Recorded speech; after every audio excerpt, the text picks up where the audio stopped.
안녕하세요. 축구 터는 남자 야진입니다. 강원이 서울을 만나 스플릿 라운드 첫 경기에서부터 승리를 거뒀습니다. 올 시즌 서울을 상대로 1무 2패의 열세를 보였던 강원은 실리적인 전술 변화를 선보이며 결과를 가져왔는데요. 서울은 여기에 대응하지 못하면서 90분 내내 답답한 경기를 보여줬죠. 이번 영상에서는 강원이 어떻게 서울을 봉쇄했는지 조명해 보겠습니다. 일단 강원의 라인업에서 눈에 띄는 변화가 있었죠. 올 시즌 미드필더로 변신하며 성공적인 시즌을 보낸 이유연이 평소보다 한 칸 높은 위치로 전진해서 플레이했습니다. 그리고 그 자리는 마찬가지로 올 시즌 센터백으로 변신했던 이기혁이 올라오면서 오랜만에 미드필더로 플레이했죠. 물론 이는 공격 시의 포지셔닝인데요. 먼저 강원의 공격 장면을 간단하게 살펴보겠습니다. 김기동 감독은 수비 시 양 윙어들의 깊숙한 수비 가담을 요구하는 걸로 포항 시절부터 유명했죠. 이렇게 강주혁이 수비 라인과 나란히 서 있는 걸 볼 수 있는데요. 반면 반대편의 루카스는 비교적 높은 위치에 있습니다. 이는 김동현이 낮은 위치로 가며 후방 3명을 확보하기 때문인데요. 변함없이 투볼란치를 세운 강원은 공격 시 김동현이 낮은 위치로 내려가서 빌드업을 돕습니다. 그리고 이를 압박하는 건 좌측의 루카스죠. 압박 인원을 맞추기 위해 루카스는 김동현을 눌러주는데요. 이때 여유가 생기는 선수가 바로 황문기입니다. 황문기는 큰 방해 없이 비교적 여유롭게 공을 잡는 빈도가 늘어납니다. 결국 이렇게 김동현이 루카스를 끌어내면서 강원은 상대적으로 우측에 많은 공간을 확보할 수 있게 되는 건데요. 사이에서 볼을 받지 못하면 안전한 공격이 될 수밖에 없어요. 연결 괜찮아요. 양민혁입니다. 양민혁. 자, 반대쪽으로. 전반전 강원의 우측 전개가 반대편보다 원활하게 이뤄진 이유이기도 하죠. 그리고 모처럼 미드필더로 출전한 이기혁이 자유로운 활동 반경을 가져가는데요.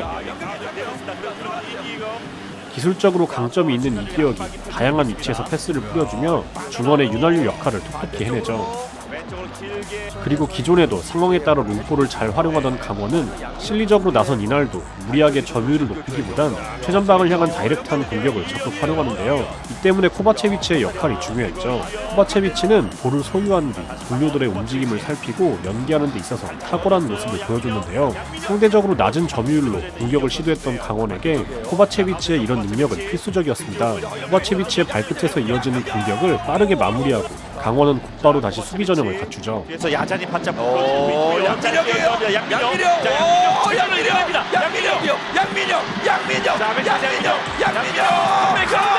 사실 오늘 중점적으로 얘기하려는 건 강원의 인상적이었던 수비이기 때문에 공격은 여기까지 하겠습니다. 강원은 수비 시엔 공격과 완전히 다른 대응을 보여줍니다. 백스리를 세우는 5-4-1의 대형인데요. 강원 팬들 입장에선 오랜만에 보는 백스리 기반의 수비 형태였죠. 그리고 여기서 이기혁의 위치를 주목해야 하는데요. 이기혁은 수비 시엔 좌측 스토퍼, 즉 다시 센터백으로 내려가서 플레이합니다.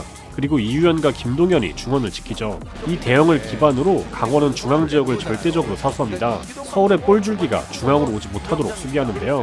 우선 1차적으로 서울의 3선으로 나선 최준과 이승모에게 강한 압박을 걸며 방해합니다. 이렇게 만들어줬어요. 중요하지 않습니까? 서울이 감히 중앙으로 진입하는 건 시도도 할 수 없었고 결국 측면으로 향하게 됩니다. 강원은 이렇게 미드필더 라인 4명이 극단적으로 폭을 좁히면서 수비하는데요.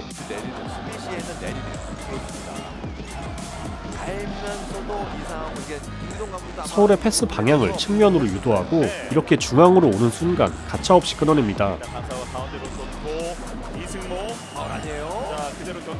결국 서울은 2선과 3선 라인이 완전히 단절되면서 중앙 공격 루트가 사라진 셈인데요. 여기에는 이날 서울의 3선으로 나선 이승모와 최준의 영향력이 부족한 탓도 있었습니다. 특히 최근 팀 사정상 3선 미드필더로 보직을 변경한 최준은 전방으로 볼을 배급하는 데 있어서 아쉬움을 보였는데요. 상대 압박을 벗어나고자 측면으로 빠져서 패스를 넣어주기도 하고 다이렉트한 패스도 시도해보지만 원활하게 공을 전진시키지 못했습니다. 강원의 촘촘한 중앙 라인을 뚫어내긴 역부족이었죠. 결국 서울의 공격은 측면으로 향할 수밖에 없었습니다. 하지만 서울이 측면으로 가면 강원이 의도한 수비는 성공한 것이나 다름없었죠. 5백으로 수비할 때의 이점이 몇 가지 있는데 그중 하나는 측면 수비가 용이하다는 점이죠. 일단 강원은 미드필더들의 폭을 극단적으로 좁히며 중앙을 장악했기 때문에 상대적으로 서울의 측면 선수들은 넓은 공간을 갖게 됩니다. 이를 커버하는 건 윙백들의 적극적인 전진 수비인데요.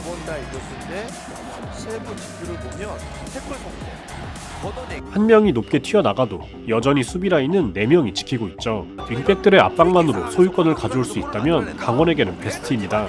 하지만 곧바로 수비에 성공하지 않더라도 괜찮습니다. 5백이 갖는 또 다른 강점은 수비 시 측면에서의 수적 우위를 쉽게 발생시킨다는 건데요.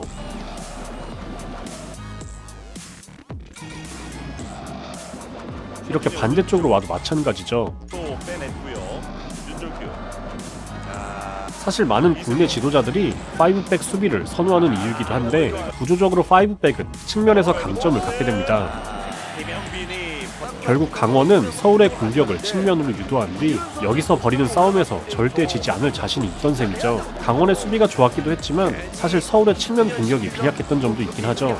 올해 서울 공격의 상당 부분이 측면을 중심으로 이뤄지는데 이렇다 할 약속된 움직임과 패턴 플레이가 보이지 않는다는 점은 단점으로 지적될 수 있습니다. 측면에서 갈 길을 잃은 서울은 결국 크로스로 공격을 마무리합니다. 의미 없이 측면만 겉돌다 공격이 끝나는 건데 이를 의식한 탓인지 후반전에는 이선 선수들이 적극적으로 강원의 포켓 공간을 공략하기 위해 움직입니다. 특히 린가드와 루카스가 자리를 잡으면서 계속 패스를 요구하는데 강원도 미드필더들의 좁은 폭과 센터백들의 적극적인 전진으로 대응하며 집중력을 잃지 않죠. 결국 이날 서울이 보여줬던 좋은 장면 몇 가지를 꼽아보자면 답은 템포에 있습니다. 상대 측면이 수적 우위를 앞세워 자리 잡기 전에 그대로 공격을 밀고 나갈 때 유의미한 장면을 만들어냈는데요. 나왔어요. 오른쪽에서 반대편 가운데 쪽. 야 루카스. 짧았고.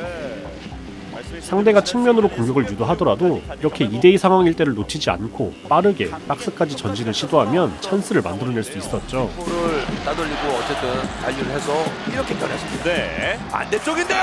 올려줬고요. 링가드. 오른쪽으로 반대로 여기서 원터치로 곧바로 2대2 구도를 살리지 못하면 서울은 숫자에 밀려 뒤로 갈 수밖에 없습니다. 최준. 강원은 이날 세트피스 기회를 살려 한 골차 승리를 지켜냈는데요. 경기 내내 집중력을 잃지 않으면서 탄탄한 수비를 보여줬는데 그 바탕엔 실리적인 대형 변화가 있었습니다. 올해 1승도 거두지 못했던 서울을 상대로 꺼내든 맞춤 전술은 중요했던 스프링 라운드에서의 승점 3점을 가져올 수 있게 만들었죠. 결정적인 순간 잘 나가던 자신들의 색깔을 내려놓은 윤정환 감독의 과감한 선택이 돋보인 경기였습니다. 시청해주셔서 감사합니다.